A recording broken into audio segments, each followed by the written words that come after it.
When you read about advertising and marketing these days, it seems that everyone wants to reach a younger demographic. But attracting the attention of the youth market can be tough. Their interests are always shifting and changing, and keeping up with their fickle nature is in itself a business. I'm Nelson Davis, executive producer of Making It. And today we'll introduce you to two guys who've been successful at helping companies sell to this hip-hop generation. Plus, you'll see how a 100-year-old method of marketing is adapting to this email era. All that and more coming right up. Making It, featuring inspiring personal stories of struggle, triumph, and success from America's small business communities.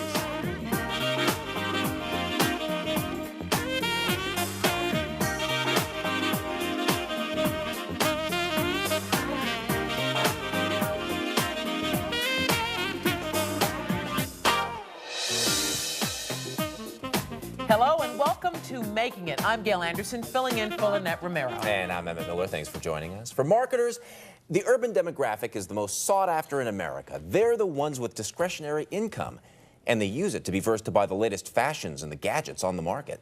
With this understanding, Carl Washington and Damon Haley had a vision. By joining forces, they could help companies grab this audience while they simultaneously secured a place for themselves in this competitive marketing arena.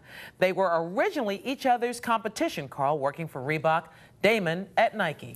But they reached across company rivalries and left their high-profile marketing jobs, which had given them lots of money and lots of perks. Carl and Damon took a chance on each other. They started the Urban Marketing Corporation of America in 1999, and their hunch paid off. After 6 years of business, UMCA has seen nothing but steady growth, but growing rapidly has presented the challenge of managing cash flow. When the partners decided to start their company, it was just as the 2000 census report stated there would be a browning of America. They had the foresight to see that the changing urban landscape would provide them with an untapped opportunity.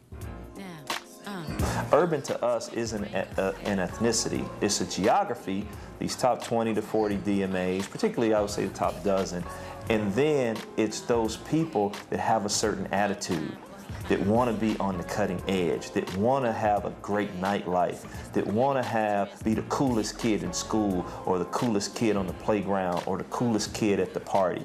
Those are the people that we attack, because those are opinion leaders, those are taste makers. And if we can grab those, the rest of the world will follow. It's like a domino effect. Carl and Damon were introduced to each other by a mutual friend. Although direct competitors in the business world, they met for months, carefully sizing up each other and considering a partnership. They realized that if they left their corporate jobs behind, they could probably make more money and make an even bigger impact on the community. They gave themselves 9 months to get their business off the ground. I had a Rolodex of about 500 people, and when I left the company, I only thought that only 19 of those people could actually help me. And I would say that only 2 of those people to this day have really contributed to the bottom line of our business. So it was tough. We just had to hustle, we had to scrape, we had to get in people's face, just repetition, and really tell this urban story. It was 5 months before their efforts finally paid off. And the first project was the Reebok Millennium Celebration at the NBA All-Star Game. And from that, we took the profits and we started the company. And it was $30,000 profit, and we applied that $15,000 of that $30,000 to create our brochure. And that was our first direct mail piece. Carl and Damon marketed to the top Fortune 500 corporations. They had been trained to build brands for other companies. Now it was time to build their own. Urban Marketing Corporation of America is here to serve corporate clients, directly connect to urban consumers in the top 20 to 40 markets. If they need us to consult with them to create a marketing plan, we do that.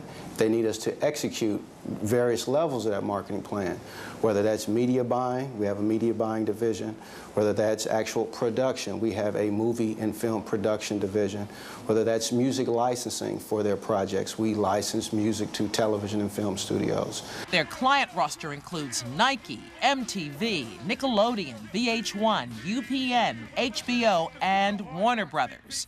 Part of Urban Marketing Corporation of America's success has been to connect with the consumer on a personal level. To sell emotion, there are 4 elements. There's needs, wants, necessities, and luxuries. And most of the brands that we deal with do not sell needs per se. And if someone has utilitarian use for something, they're going to purchase it. We need water. But the issue is you want tap water, you want Pellegrino, you want flat water. And so the emotion of feeling good about the water you drink makes people feel very good. The emotion about the connectivity that you have to a television show makes you feel good about yourself, or even to something as simple as a shoe. So we take those nuances that really strike an emotional chord, and we help our clients align with that nuance. So our events and promotions provide that connective tissue, that syncing of that emotion with that product. When you talk about the market segment that we're tasked to mobilize, and when I say mobilize, we need to mobilize them to a purchase, be it to sit down and watch a television show at a particular time, to go and watch a movie on a Friday night or Saturday night, opening weekend, or to get a product when it's first on the shelves. Like any business, no matter how glamorous it might seem, there are challenges. I would say my daily challenge is human resources. Not unlike any president of any company, you always want to provide the best people to execute for you and your client. So I'm constantly looking for people that have the can-do attitude, or what we really believe in, the just-do-it attitude of learning and applying that learning at the highest level and not make excuses. As equal partners, they split the responsibilities. Carl is president and runs the daily operations of the business. Damon is the chief strategist. They've now been in business for 6 years. Going forward, what we really would like to do is find better techniques to help our clients. Ultimately, we're looking at content. That's where kind of the world is going, when you can see digitized images on your PDA or your telephone. We've been asked to help market. We've been asked our opinion on music, to movies, to other different advertising mediums. We think that we can go in and we can produce that. So I wouldn't be surprised at all that if in year 12 or probably in year 8 that we are producing better content than what our clients are currently producing right now. It's amazing how the world of work has changed. Creativity is now the way. To have some ideas is the way to make money, as opposed to physical labor. Absolutely, and applying those ideas. Amazing. All right, well, with an increasing number of eager tastemakers getting into the business of urban marketing, Carl and Damon are working hard to stay ahead of the competition. Now, one of the ways they're breaking new ground is marketing through pro-social events or functions and using them to connect their clients more directly to target audiences. In Secrets of Success, Sharon Berman tells us how getting all the employees of your organization to work with the same marketing mindset will produce better results. You've heard the term integrated marketing, but what does it mean and how can you integrate yours? Integrated marketing means that all elements of your marketing program mesh together, that everything works together to support the messages you want to communicate. You need to have several things in order. First, an objective. Integrated marketing is supposed to help get you where you want to go. Do you know where that is? Then, your corporate identity program. This is your firm logo and letterhead, your firm look. Do you like the look of yours? Then, your communication points. Hone in on 3 messages that you want to communicate no matter what the marketing medium. These messages must be supportable and sustainable. If you can't do it, don't say it. Think about how you can connect the elements of your marketing program. In your brochure, direct people to your website for further information. By integrating your marketing, you'll get more mileage for your marketing dollar. Interesting. Sharon Berman is the principal of Burbay Corporation. You can reach her by logging on to the company website at www.burbay.com.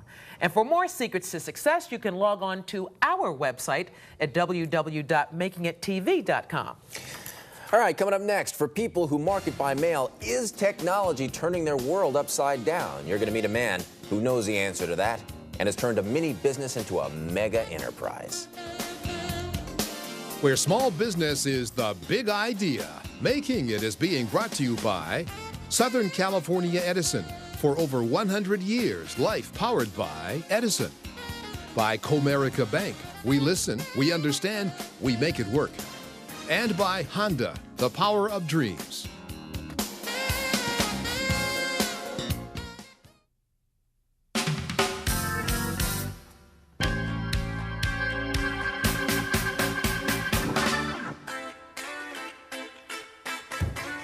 And welcome back to Making It. Today we're talking about mastering the mysteries of marketing. Our next entrepreneur is doing just that. William Rivera first appeared on Making It in 1989 when MMI had only been in business for 3 years. Bill says that he markets his business the same way he does for his clients, through direct mail. He sends out 1.5 million pieces of marketing materials a week.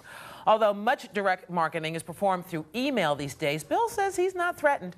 A large percentage of email is quickly deleted, and he says people are more likely to read something they have to touch. And as a result, MMI has grown tremendously, and Bill has also spent hundreds of thousands of dollars to provide a wide range of sophisticated imaging technology for his clients. Errol Smith has the story. Basically, we're a direct mail house. We'll take your list from start to finish. We'll get it all prepared for the post office for the automation process, and then behind us we'll actually be able to fold it, insert it, seal it, meter, just like the old days. They used to say the lickum and stickum business, and then we actually get it processed all the way to the post office. Bill, the company used to be called Mini Mailers, and then you changed the name. How come? Well, after 19 years, and after having so many of our customers ask us why the word mini, especially after having toured the facility, they realized that said there's got to be something else to this word mini, and we don't want to be mistaken for, let's say, a small mailboxes, etc. So we just wanted to remove the emphasis off the word mini, because we're no longer mini after 150 employees and 2 full-blown facilities. Now, you had a little bit of a nest egg when you first got into this. How much, and how did you get it? Well, during the time I was working for the Ralph & Parsons Company, I worked there for 13 years, and my last 3 years were actually physically located in Saudi Arabia, where I was able to save some money. Well, the initial investment was approximately about $100,000 that I had in cash put aside. In addition to that, I also had a couple of homes, which I was able to sell one of them if need be. And basically, that was just what I used for capital to get the business started. You know, Bill, some people might call you the king of junk mail. Considering the stigma, why is direct mail still effective? Well, first of all, it's still by far the most cost-effective way to be able to advertise or market your business. It is number 2 now behind television. And today, I think most people will ask whether or not the email is eventually going to be something that we should also be worried about. And one actually just complements the other. So it's definitely strong, and it's going to actually even get stronger. Give us a sense of what the standard response rate is today. Well, the old standard response rate that people talk about is 3% is considered good. But now with our new digital capabilities and being able to offer one-to-one marketing, we could start seeing, it's not unrealistic to start seeing that response can now even jump up to 300% someday. Now, Bill, your company involves time-sensitive deadlines. What happens when you miss one, and how do you deal with the stress? Easy, I just jump on my bike. Oh, a bad day would be when you have over 50 jobs that all have to drop on the same day. And it comes to reality at the end of the day where we're starting to notice that maybe a couple of them may not make it. The difficult part about this whole thing is having to call the customer up front and let them know, is there any possibility that we could delay it 1 day or so? And it's unfortunate, but it's a very embarrassing thing for us to have to call them and let them know. What would you say is the most challenging aspect of what you do? I would have to say it could be difficult with personnel. You know, it's always something you always want to take care of everybody, and at the same time, once you get up to about 150 employees, you're going to deal with personalities, you're going to deal with several issues, and that seems to take quite a bit of my time now, is just making sure that everybody's happy. I understand that you've developed a semi-partnership with the post office. Tell us about that. Some people refer to us as a partner of the post office because we are the last step in a direct mail campaign where we do all the processing, we do all the automation, and basically we do the preparation for the post office prior to it being delivered to the USPS. You know, Bill, I think you've worked so hard and you've done so well. What motivates you to keep building and growing this company?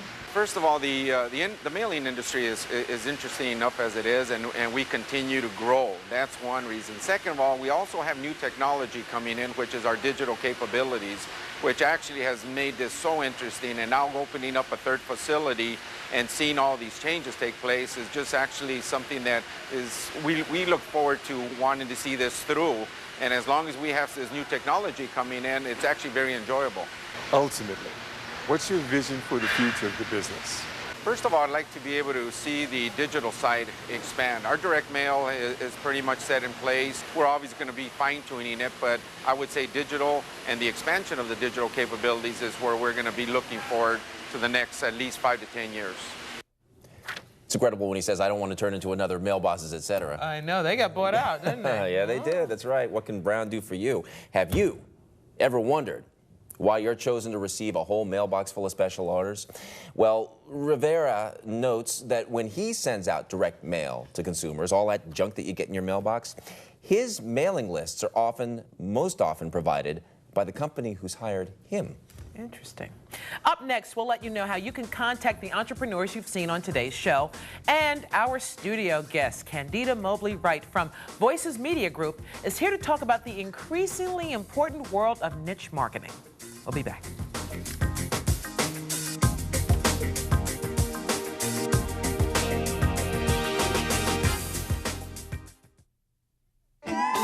Here's how you can get in touch with the entrepreneurs you've seen on today's show.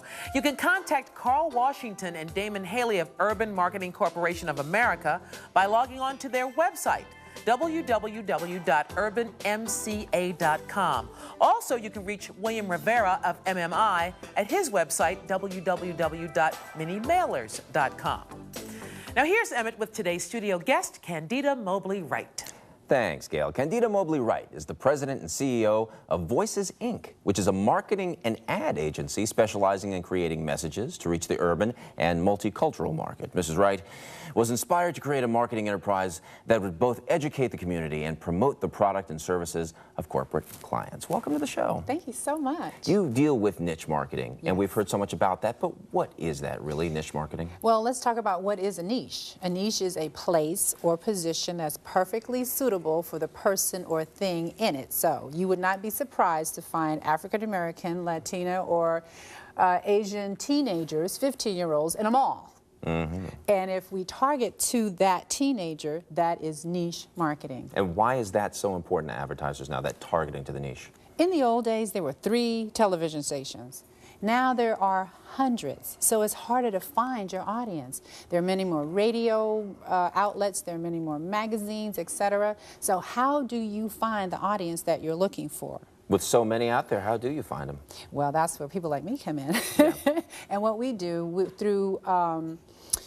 we have ways of measuring audiences, people meters, so we have Arbitron, you have Nielsen, so at least we know what stations people are looking at a certain time, or what radio stations people are listening to at a certain time, which are not always accurate in all demographics. So, I mean, it's good at finding the general market, but not necessarily the African American, the Hispanic, and the Asian, and Armenian, etc.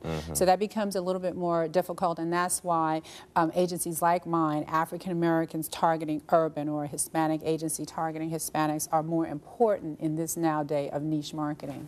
How much crossover is there? I mean, I know in the world of music, you get people, you know, years ago, people who listen to country music listen to country, and the people that listen to soul, this is what we listen to. We listen to soul, you know, and there are people who listen to rock. Now it's just all a big mush. It is. A mush. We call it fusion. Okay. Mush. Yeah. And there is a phrase that came up back when they were talking about Gen X, and we called it the urban mindset. So now they've come up with the idea of urban marketing. And when you think of urban marketing, I use this example all the time. I was in Santa Barbara, saw a young Asian teenager on a skateboard with a boombox in his hand, on his shoulder, dreadlocks, and his pants halfway down his body. Sure. And he was Asian in Santa Barbara. Well, he is a product of this new trend in urban marketing. So when you're talking about urban marketing, it's not just the blacks and Latinos that you might have thought of maybe back in the 70s. It's a whole bunch more folks now. Absolutely. It is it crosses cultures, it crosses age demographics, it crosses racial divides, it crosses and it fuses all of those together. But African Americans are the driving force of that market. Because they're the ones that are producing the music, they're the ones that are producing the style and the dance. We set the trends. Gotcha. So whether or not that item is, that fashion is designed by an African American, Latina, whatever, if an African American purchases it, then it becomes the thing for that urban market to attach itself to. So take me through how you would help an advertiser target a certain demo. Well, what we do particularly is cause and social marketing. So in doing that, what we're trying to do is change behavior or modify behavior. So what we will do, first we'll have through discovery, we'll have that client tell us who exactly are you trying to reach. We will find where that demographic is, and then we'll target the media message to that particular audience. Before we start doing anything, we embed ourselves in research. We do focus groups. We do surveys. We talk to the audience that the client is trying to reach before we decide how to reach the client. It's the critical piece in any marketing strategy. How do you know if you're doing it well?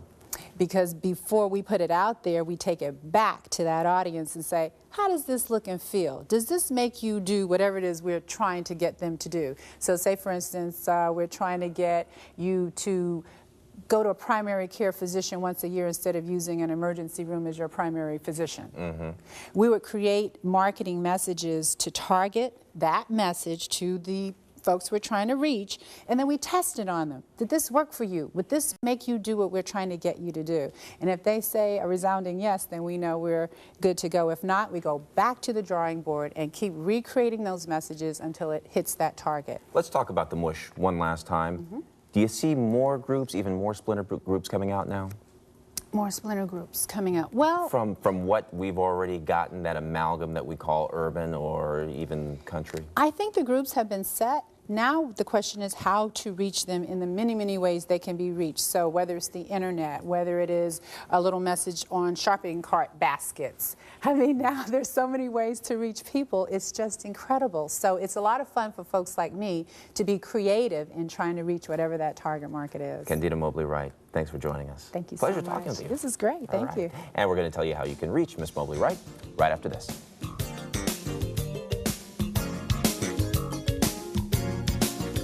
Celebrating the entrepreneurial spirit, Making It is being brought to you by The Boeing Company, by Sempra Energy, a Fortune 500 energy services company committed to building a diverse supplier base, and by Bank of America, higher standards. You can reach Candida Mobley-Wright of Voices, Inc. at 323-730-7790, or you can email her at info@voicesmediagroup.com. And if you have a small business question or you want to share a business experience, visit the Entrepreneurs Forum on our website. Just log on to makingittv.com, and you can find information there on how to purchase a copy of today's show. All right, well, that's our show for this week. I'm Gail Anderson, filling in for Lynette Romero. And I'm Emmett Miller. Thanks for joining us. See you next time, right here on Making It.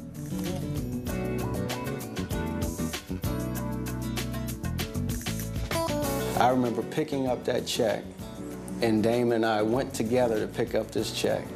And then we went into the parking lot. We contained our excitement, and we got to the car, and we started jumping up and down and said, "This is our first check. Let's go to the bank right now."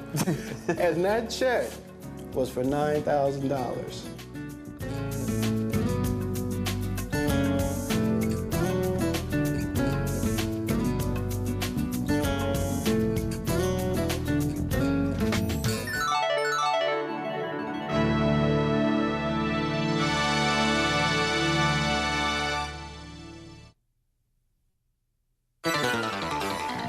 I'm Nelson Davis, executive producer of Making It. American business has established a worldwide reputation for world-class customer service. But are we as a nation in danger of losing that gold standard? Some naysayers think so. But in our upcoming show, you'll see how small businesses are keeping that benchmark alive. Different entrepreneurs in different fields whose determination in going beyond customer expectations is what sets them apart. I'd like you to watch and learn how going the extra mile can put the extra dollar in your pocket right now on Making It. Making It, featuring inspiring personal stories of struggle, triumph, and success from America's small business communities.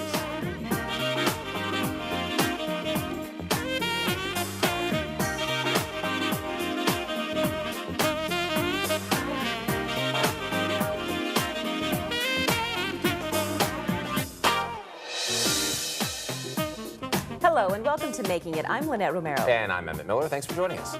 If there's one man around who has fine-tuned the art of piano restoration, it is Fenoyd Ezra. He grew up in the business and learned all the shortcuts, but he quickly found out that it doesn't pay to cut corners, especially when you're the one who has to go back and square them off. He started learning this unusual occupation from watching his father when he was just 13 years old. But after he grew up, he wanted to refurbish pianos his own way, so he left the family business on a sour note. A brief stint in restoring the wood trim in older Rolls Royces convinced him to return to where his heart was. Baby grands, including Steinways, Baldwins, and Yamahas. For that matter, any family heirloom whose ivory keys have been played and cherished by generations. The pianos he restores can be valued in the six figures, but he only takes on about 4 a month, just to ensure that his staff have enough time and energy to really work their magic. A devastating tragedy nearly destroyed everything he had built. But he quickly rebounded, and word of Fenoyd's efforts to fine-tune customer service spread to clients from Los Angeles to Seattle to Utah. I'm a person who strives to do the best work that can be done to their piano. I love the fact that people do not recognize me as a black piano refinisher. They recognize me as the best piano refinisher. Fenoyd Ezra's introduction to piano refurbishing began in 1975 at the tender age of 10. His father brought young Fenoyd to work with him because he couldn't afford childcare. When he started the business, he saw that I had potential, and he started Lafayette & Son, and I worked and ran his company. And when I got to age and wanted to try some new business ideas that he thought was risky at the time, out of respect, I had to leave his company and start my own. The decision to leave the family business in 1995 was gut-wrenching, but Ezra felt compelled to follow his convictions. He was plain fed up with substandard work. I learned all of the shortcuts, how to thin material, the quickest way to get a product out. Well, I also had to do the repairs on these shortcut methods. And after doing that for many years, I just said I was tired of that. And if you're really going to do a piano, a classical instrument, you should do it right. It's one thing to have strong beliefs, but financing your own enterprise is another.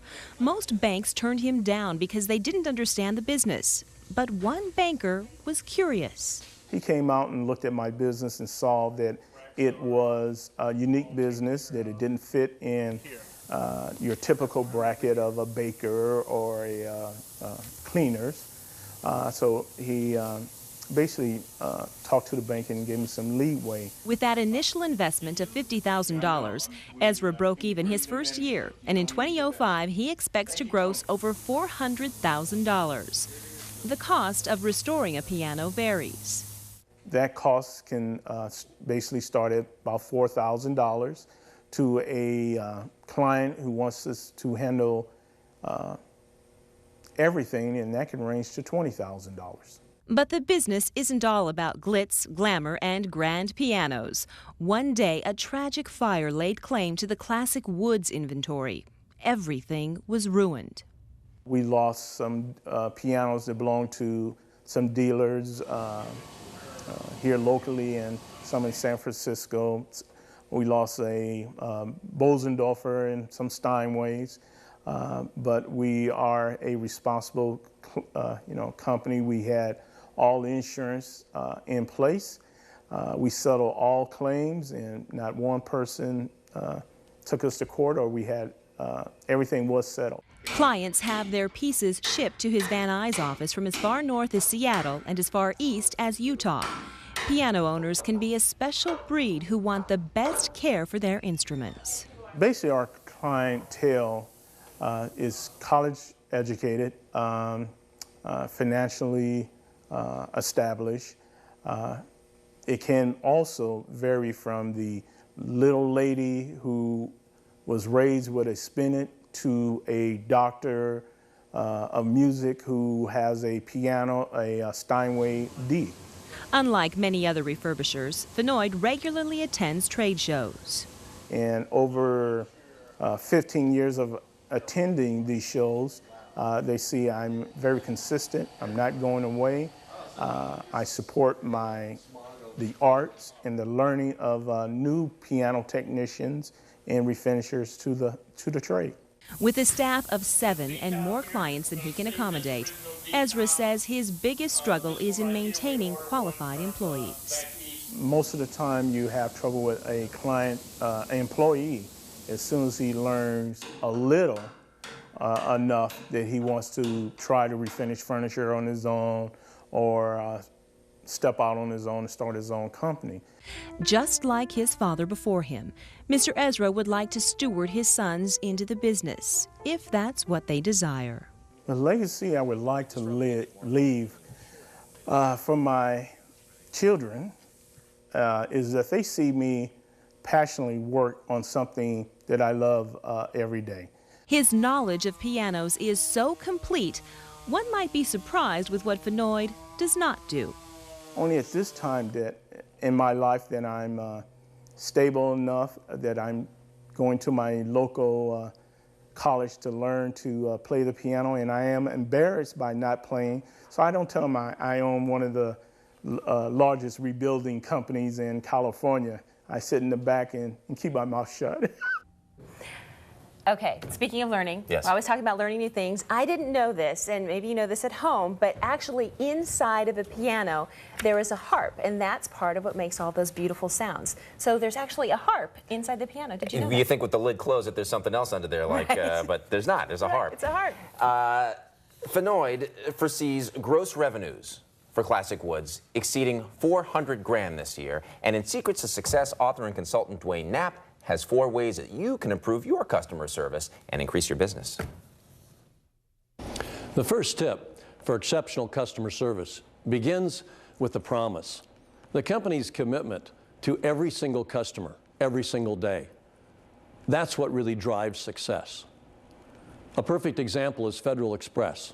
They promise they're going to deliver it absolutely positively overnight.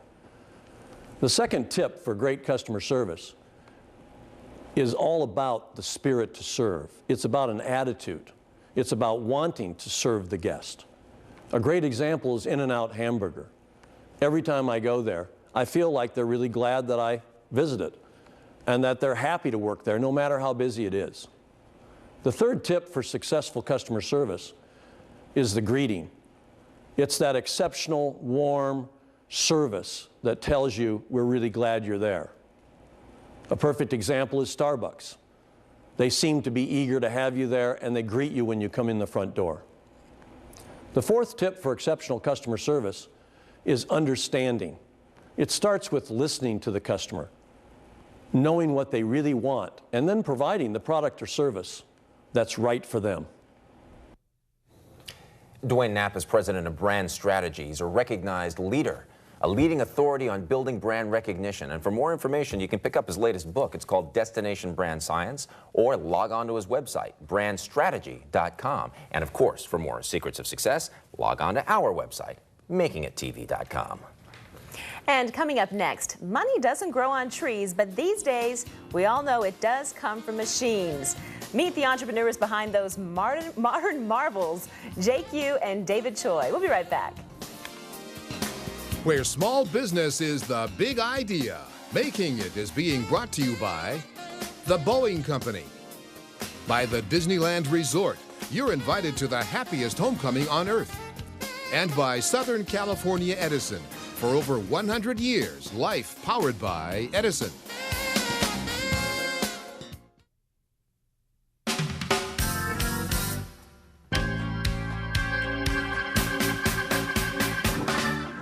Welcome back to Making It. Lots of small businesses do exactly the same thing. I don't know, maybe you own one of them. But what's the one aspect that can really make you stand out head and shoulders above the competition? Providing the world-class customer service that others can't or simply won't. And that is the topic of today's show. Our next entrepreneurs actually wanted to find an industry with notoriously terrible customer service. Jake Yu and David Choi figured out that by beating the competition with outstanding attention to their clients, whatever business they chose would become successful. So what did they buy? The cash machines that would become their actual cash cow, ATMs. They're scattered everywhere now in liquor stores, small grocery stores, any location that generates a lot of foot traffic. But many merchants were unhappy with their vendors. When their machines broke down, nobody came to fix them. When the checks were due for renting their space, no check was in the mail. So with years of combined experience as a successful entrepreneur, one person, and a business professor, the other, Jake and David knew they could do better. But they had one big problem here. Where do you get the money to keep these machines stocked with money? And each ATM machine has a lot of cash in it, somewhere between $5,000, sometimes up to $30,000, depending on location. And the cash comes from a special financial institution that specializes in putting cash in these machines. So we approved for that credit line, and actually up to several millions of dollars. And so that's how we obtained the cash to put in our machines. In 2002, Jake Yu and David Choi were looking for a business opportunity to delve into. And they found one that fit their needs. A friend introduced them to GPI. We bought the company that had about 200 locations. We were purposely looking for an industry where customers were dissatisfied. So we knew that if we added our professional backgrounds and our expertise, we would stand out and be better than the existing players in the industry. If you went into any retail store and asked, hey, how is your ATM service provider doing? Most people will complain pretty heavily, and they'll say that they don't get their checks on time, they don't get their services, they don't get the machines fixed on time. Some of the basic things that you expect from a professional service provider. Most of them are not getting it. What originally started off as a side venture turned into a surprisingly profitable enterprise. Jake was semi-retired and he played a lot of golf. But after playing golf for about a year, you get tired of it. And I think Jake likes to work. So I think that's another reason he's very motivated and works hard. We decided we were going to expand the business. That's when we set up the office in June. And then we started installing our own machines in September. They started off with just a few machines, financing growth with their own income and the assistance of angel investors. But as their number of ATMs climbed, so did the costs. Total investment done by myself and the other shareholders, I believe it amounts to about $850,000. Each machine costs about $4,000, and like we talked about, we have placed about 50 locations. That adds up to about $200,000. And it's a big challenge for us to finance that growth. And to overcome that, we are talking to a bank right now so that we could be approved for equipment financing. The alternative, if Jake and David can't get a loan, is to continue to self-finance from the profits from the machines. Although the ATMs generate money every day, it takes about 3 months to a year for one machine to pay for itself. Whatever the number of machines, customer service is always a top priority. What we do is we monitor our customer site of machines on the internet, and every time something goes wrong, the red dot comes up. And our technicians or our people will be monitoring those locations. If the money is low or it's out of the cash or there's a problem with the machine, paper rolls out, we call them up, instead of waiting for customers to call back in. And we try to solve that issue over the phone. If not, then we respond in 4 hours. Because of their business etiquette, GPI gets lots of referrals from existing customers. To market our machines, we're using pretty much every method or every means that are available to us That is advertisement, personal network. We have 6 sales guys going out there, talking and making contacts. And we are also part of the Diamond Bar Chamber of Commerce, so we get a lot of leads from those kind of people. The rewards of dealing in a cash-intense business doesn't come without its perils. The risk in the business, ATM business, will be possibly theft. So what we have done is we have decided to use the professional service. And our cashes are being delivered by the professional armor truck people. And when we place the machines, we try to look at the location, whether they have a security guard 24 hours a day. We look at all these various factors. The commission is split on various responsibilities that each party takes on. They could be location owner, who pay for the machine, and who provides the technical support, and who provides the processing capability. Transaction fees range from $1.50 to $1.95. The partners tell us what it takes to make this business work. Training people, sharing the same vision that we have, making sure that they understand the vision, and second thing was to finance the growth. When you're running the business, you always need the money. So I think the financing part for the growth was the most challenging thing. Initially, we got it because it was a profitable business. But as we started running the business, we began to love the people that we work with. We've got some of the best people in the world, literally. The other thing we've enjoyed is I think we've made the lives of store owners and other people better because we're better service providers. Okay, you are riveted to that story. It's interesting. You never think about the people behind those machines, and what it takes to actually buy one and where to put it and all that. And it really is interesting. It's incredible the way that they picked up on what other people were doing wrong, too. Their company, Global Pronex, has grown by 3,000% in the past year, as a matter of fact. Jake and David said they didn't actually have to reinvent the wheel to become successful in this thing. All they had to do was follow the model of Starbucks, which is a company that's already well known for providing excellent customer service. And coming up next, we'll tell you how you can contact the entrepreneurs you've met on today's show. And our studio guest is well-known business advisor Dr. Marissa Pei. She has some startling statistics on how damaging just one negative customer reaction can be to your business. Don't go away.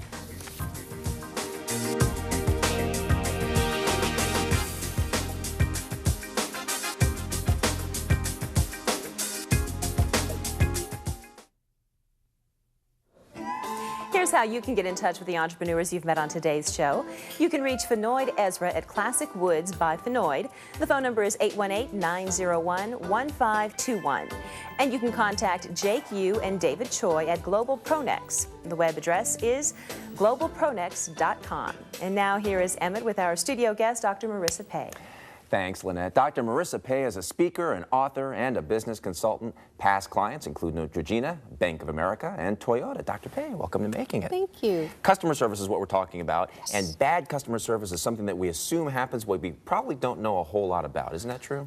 Yes, something we take for granted, something that we spend lots of money doing advertising to get the customers to the door, and then when they get to the door, not all of them like what they see or what they get. And we have no idea the exact numbers, some of us, of how they really respond when they're not happy with what you've given them, but some people have compiled them. Yes, they have.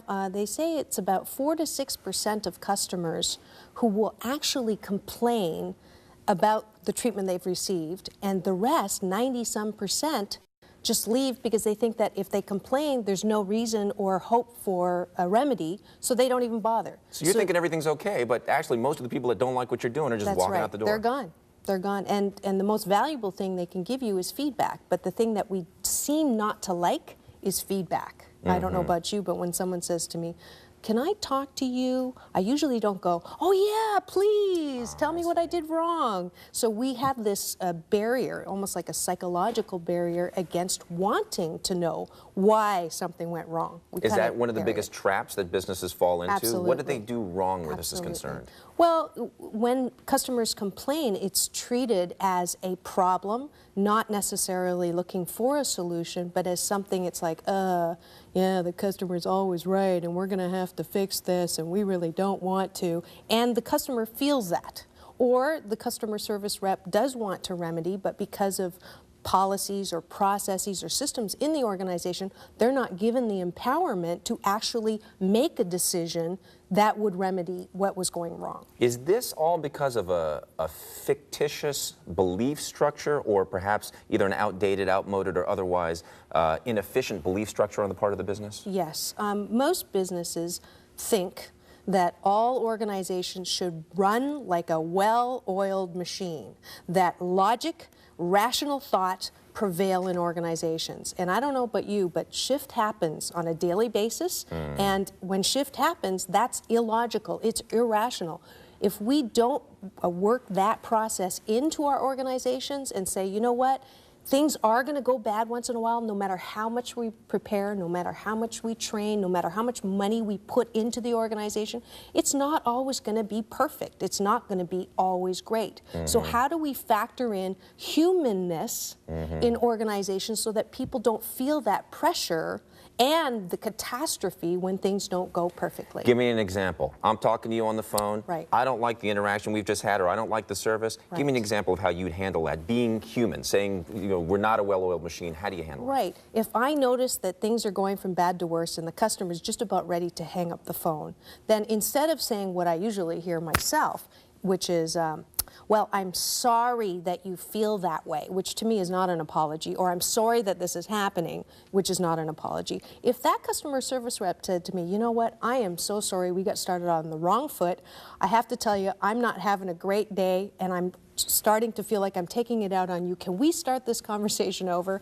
If someone said that to me, I am there. I'm going to buy stuff, and I'm going to tell 3 to 5 people about that positive interaction. Whereas if it was the former interaction, the average person tells 10 people how bad that interaction was. I hear stories about it all day long. Friends who tell me, oh, I just had my cable put in and I couldn't believe the guy told me that I needed to buy a new TV because it wasn't their cable problem. So it truly is, if we can factor in the humanness of our interactions and cut each other some slack, it's going to be more fun working. So it sounds like the end game is make sure that they leave with a good taste in their mouth, no matter what happens. Absolutely. Dr. Pei, I wish I had more time. Yes, I do. Good to see you. You too.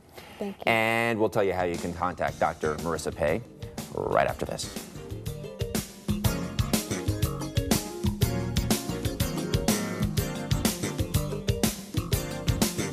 In praise of the entrepreneurial spirit, Making It is being brought to you by Sempra Energy, a Fortune 500 energy services company committed to building a diverse supplier base. By Honda, the power of dreams. And by Comerica Bank. We listen, we understand, we make it work.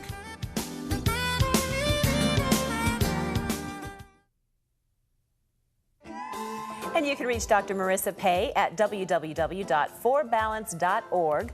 Her phone number is 562-596-9053. And if you have a small business question or you want to share a business experience, visit the Entrepreneurs Forum on our website. Just log on to makingittv.com, and you can also find information there on how to purchase a copy of today's show.